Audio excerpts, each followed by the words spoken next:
Assalamu alaikum class 5th, myself Atlan Shahzad. Hope so you all are fine and doing well and safe at home. This is your computer science class and today our topic is fourth generation of computer. So the period of fourth generation was from 1971 to 1980. So you should remember the time period of fourth generation of computer, that is 1971 to 1980. Computer of fourth generation use very large scale integration, which is VLSI circuits. VLSI circuits have about 5,000 transistors and other circuits element with their associate circuits on a single chip, made it possible to have microcomputer of fourth generation. अब देखिए class की previously हम लोग पढ़ते आए हैं IC chips के बारे में भी और जनरेशन्स के बारे में हमने पढ़ा। जो फोर्थ जनरेशन ऑफ कंप्यूटर है ये very large scale integration circuits पे काम करता है, जिसमें एक चिप के ऊपर 5000 नंबर ऑफ ट्रांजिस्टर्स ऐड किए गए हैं। ठीक है। Fourth generation computer became more powerful, compact, reliable and affordable. As a result it gave rise to personal computer revolutions.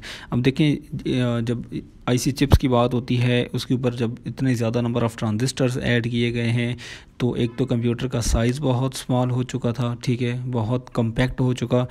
उसके बाद जो रिलायबल कंप्यूटर की रिलायबिलिटी है उसमें जो है काफ़ी हद तक इम्प्रूवमेंट हुई और अफोर्डेबल भी हो गया।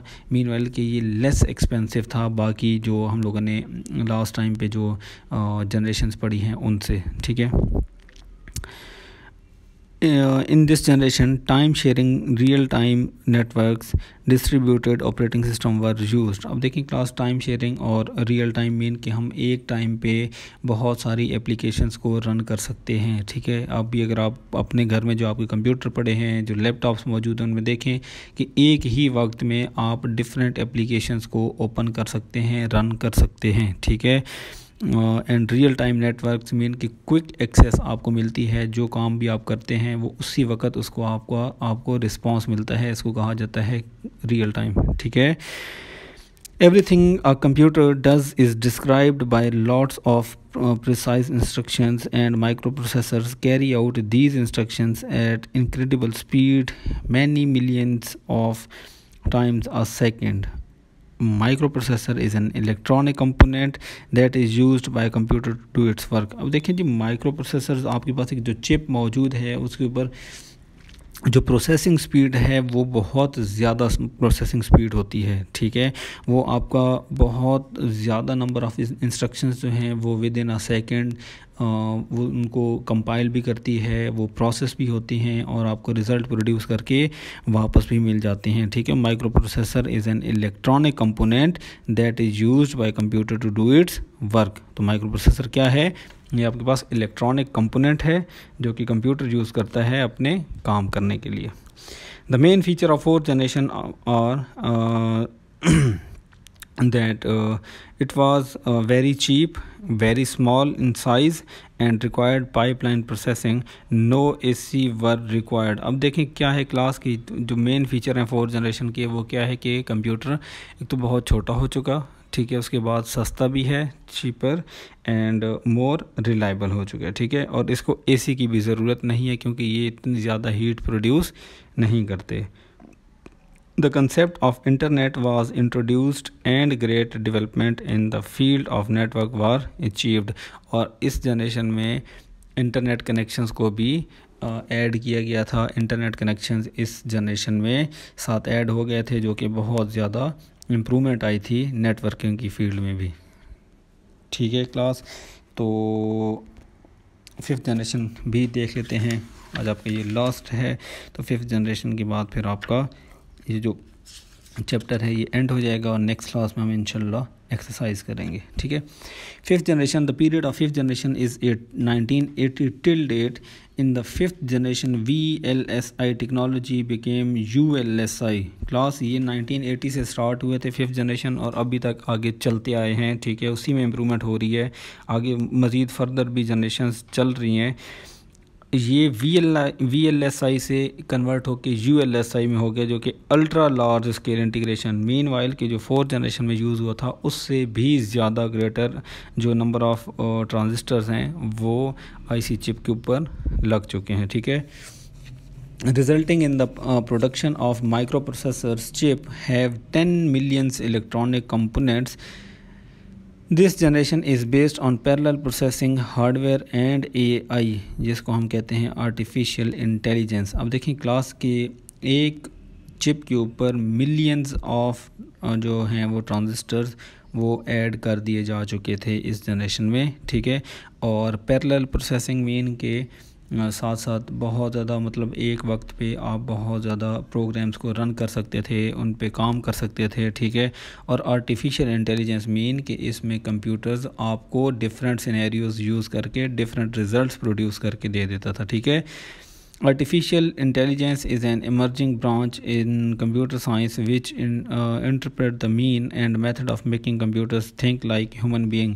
और computers different scenarios जब computers के सामने आते थे तो computers इंसानों की तरह सोचना भी शुरू कर देता कि ये अब ये सिनेरियो बेहतर रहेगा, ये सिनेरियो ठीक है, या ये फंक्शन परफॉर्म होना चाहिए, नहीं होना चाहिए। सारा कुछ वो जनरेट करके ख़ुद से ही आर्टिफिशियल इंटेलिजेंस के थ्रू आपको आउटपुट में बता देता है, ठीक है। तो आर्टिफिशियल इंटेलिजेंस की नीचे आप अगर इमेज देखें तो इसमें देखें सेंस है, रीज़न है, एक्ट है, अडॉप्ट है। तो आर्टिफिशियल इंटेलिजेंस में ये सारी चीज़ें होती हैं, ठीक है, कि वो आपको बताता है कि ये चीज़ होनी चाहिए, नहीं होनी चाहिए, क्यों नहीं होनी चाहिए, ठीक है, और इसकी क्या रीज़न है, और अगर हो गई तो क्या होगा। ये सारा का सारा चीज़ जनरेट करके आपको बता देते हैं, ठीक है। In general use, the term artificial intelligence mean a machine which copies a human in some of things we associate with our mind, such as learning and problem solving can be done by computer। अब देखिए artificial intelligence का main मकसद ये था कि computer सोचना शुरू करे, जैसे हम इंसान सोचना शुरू करते हैं, कंप्यूटर सोचना शुरू करे कि क्या चीज़ ठीक है, क्या चीज़ गलत है, क्या चीज़ होनी चाहिए, क्या चीज़ नहीं होनी चाहिए, ठीक है। Artificial intelligence research is to create computer programs that can learn, solve problems, and think logically. This generation introduced robotics, neural networks, gamifications, etc. देखें कि अब हमें कुछ प्रॉब्लम्स अगर कंप्यूटर के अंदर हम एल्गोरिथम्स वगैरह यूज़ करते हैं, प्रोग्रामिंग्स वगैरह करते हैं, कहीं पे एरर आता है तो कंप्यूटर्स हमें बता देते हैं कि ये प्रॉब्लम आता है। कंप्यूटर्स ये भी हमें रिकमेंड भी करता है कि अगर ये चीज़ लगा दी जाए तो ये आपका प्रॉब्लम जो है ये सॉल्व हो सकता है, ठीक है।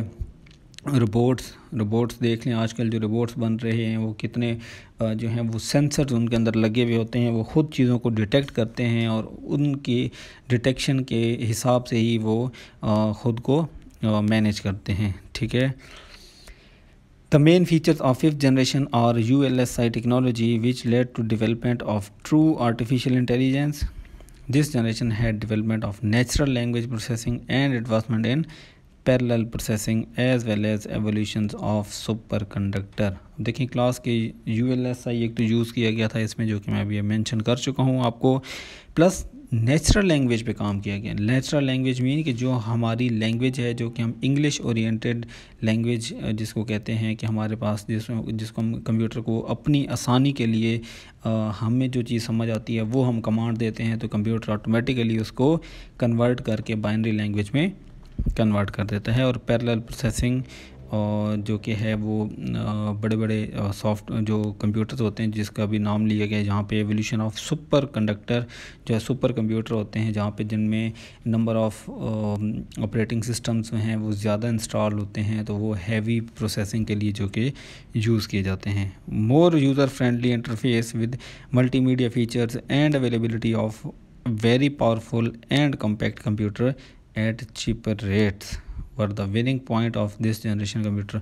और देखें कि GUI जो कि हम कंप्यूटर्स की विंडोज़ की बात करते हैं कि कितने प्यारे प्यारे अच्छे अच्छे लोगोज़ बने होते हैं, ठीक है। हमें हर चीज़ के जो हैं वो लोगोज़ पता चल जाते हैं, हर चीज़ हमें जो है वो इंटरफेस के थ्रू ही यूज़ करना आ गई है, ठीक है। मल्टीमीडिया की बहुत ज़्यादा सॉफ्टवेयर इसमें मौजूद हैं और ये सारा कुछ होने के बाद भी कंप्यूटर्स का इतना ज़्यादा रेट नहीं है, ठीक है। तो ये चीज़ जो है ये बहुत ज़्यादा जो एफिशिएंट थी 5th जनरेशन ऑफ कंप्यूटर की।